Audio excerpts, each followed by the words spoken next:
காவேரி ஆற்றங்கரை ஓரத்தில் அமர்ந்து மீன் பிடித்துக் கொண்டிருந்த மீனவர் ஆண் சடலம் ஒன்று கரை ஒதுங்கியதால் அதிர்ச்சி.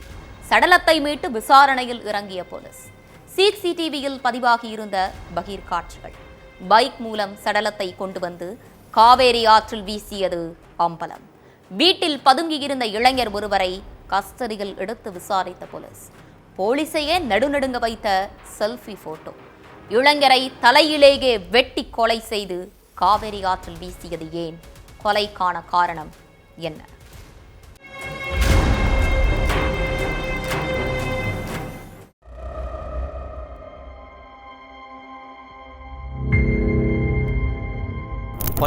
தேதி காலை நேரம். நாமக்கல் ஈரோடு மாவட்ட எல்லை வழியா செல்லும் காவிரி ஆற்று கரையில மீனவர் ஒருத்தர் மீன் பிடிச்சிட்டு இருந்திருக்காரு. அப்ப கரையோரத்துல ஆண் சடலம் ஒண்ணு ஒதுங்கி இருக்கு. இத பார்த்து அதிர்ச்சி அடைஞ்ச மீனவர் போலீஸுக்கு போன் பண்ணி தகவலை சொல்லி இருக்காரு. இத கேட்டு உடனே சம்பவ இடத்துக்கு வந்த போலீஸ் சடலத்தை பார்வையிட்டாங்க. அப்ப சடலத்தோட தலை, முகத்துல எல்லாம் வெட்டு காயங்கள் இருந்ததை பார்த்த போலீஸ் இத கொலைன்னு கன்ஃபார்ம் பண்ணி சடலத்தை மீட்டு போஸ்ட்மார்ட்டத்துக்கு அனுப்பி வச்சுட்டு விசாரணையில இறங்கினாங்க. முதல்ல அந்த மீனவர்கிட்ட இருந்து விசாரணையை ஸ்டார்ட் பண்ணியிருக்காங்க போலீஸ். அப்ப அந்த மீனவர், நான் டெய்லி இங்க மீன் பிடிக்க வருவேன், அதே மாதிரி இன்னைக்கு மீன் பிடிச்சிட்டு இருக்கும்போது சடலம் ஒண்ணு கரை ஒதுங்கிச்சு, ஆனா உயிரிழந்த இளைஞர் யாருன்னு எனக்கு தெரியலன்னு சொல்லிட்டாரு.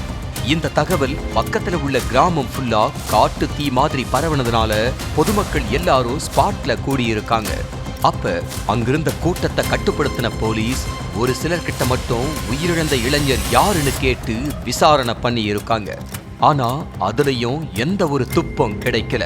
இதனால அந்த பகுதியில் உள்ள ஒட்டுமொத்த சிசிடிவி காட்சிகளையும் எடுத்து பார்த்திருக்காங்க போலீஸ். அதுல சடலத்தை நடுவுல வச்சு 2 இளைஞர்கள் பைக்ல வந்த காட்சிகள் பதிவாகி இருந்திருக்கு. அதை வச்சு அந்த 2 இளைஞர்கள் யாரு என்னன்னு போலீஸ் விசாரிக்க ஆரம்பிச்சாங்க. அதுல பைக்ல வந்த இளைஞர் ஒருத்தர் நாமக்கல் பள்ளிப்பாளையத்தை சேர்ந்தவர்னு தெரிய வந்திருக்கு. இதனால அந்த பகுதியவே தங்களோட கண்ட்ரோல்குள்ள கொண்டு வந்த போலீஸ் வீட்ல பதுங்கி இருந்த இளைஞரை கஸ்டடியில எடுத்து விசாரிச்சாங்க. அடுத்து அவரோட செல்போனை பிடுங்கி செக் பண்ணி இருக்காங்க. அப்ப உயிரிழந்த இளைஞர் கூட இவரும் மற்றொருவரும் ஒன்னா நின்னு செல்ஃபி எடுத்த போட்டோ இருந்திருக்கு. அதை வச்சு போலீசார் கொலையாளி கிட்ட கிடுக்குப்பிடி விசாரணையில இறங்கினாங்க.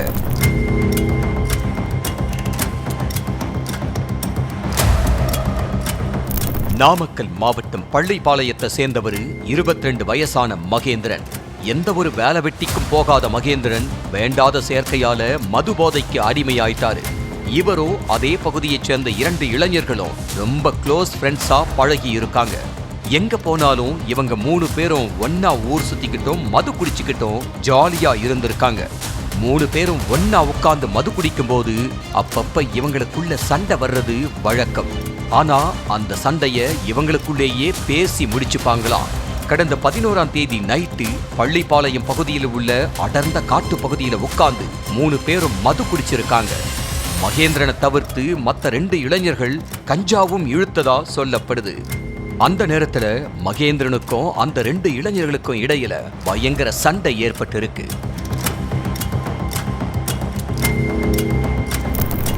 அப்ப மகேந்திரன் அந்த 2 இளைஞர்களையும் தகாத வார்த்தையால திட்டினதா சொல்லப்படுது. இதனால கடும் கோபமான அந்த இளைஞர்கள் மறைச்சு வச்சிருந்த அரிவாளை எடுத்து மகேந்திரனோட தலையிலேயே வெட்டி இருக்காங்க. அப்ப ரத்த வெள்ளத்துல அங்கேயே சுருண்டு விழுந்த இளைஞர் துடிக்க துடிக்க உயிரிழந்துட்டாரு. ஆனா அப்பவும் ஆத்திரம் தீராத இளைஞர்கள் கஞ்சா போதையில என்ன செய்யறோம்னு தெரியாம அரிவாளால பல முறை மகேந்திரனோட தலையிலேயே வெட்டி இருக்காங்க. அடுத்து போதை கொஞ்சம் தெளிஞ்சதுக்கு அப்புறம் மகேந்திரன் சடலமா கிடந்ததை பார்த்து பயந்து போன நபர்கள் சடலத்தை என்ன பண்றதுன்னு தெரியாம முழிச்சுக்கிட்டு இருந்திருக்காங்க. சடலத்தை புதைச்சாலும் எரிச்சாலும் போலீஸ் கிட்ட வசமா சிக்கிருவோம்னு பயந்துருக்காங்க. அதுக்கடுத்து போலீஸ் கிட்ட மாட்டாம இருக்க மாஸ்டர் பிளான் போட்ட இளைஞர்கள் நள்ளிரவு நேரத்துல பொதுமக்கள் நடமாட்டம் குறைஞ்ச உடனே அந்த சடலத்தை பைக்ல வச்சு அங்கிருந்த நாமக்கல் ஈரோடு மாவட்ட எல்லைக்கு கொண்டு போயிருக்காங்க. அடுத்து அந்த வழியா செல்லும் காவிரி ஆற்றுல சடலத்தை தூக்கி வீசின நபர்கள் காரியத்தை கச்சிதமா முடிச்சிட்டதா நினைச்சு வீட்டுக்கு போயிட்டாங்க.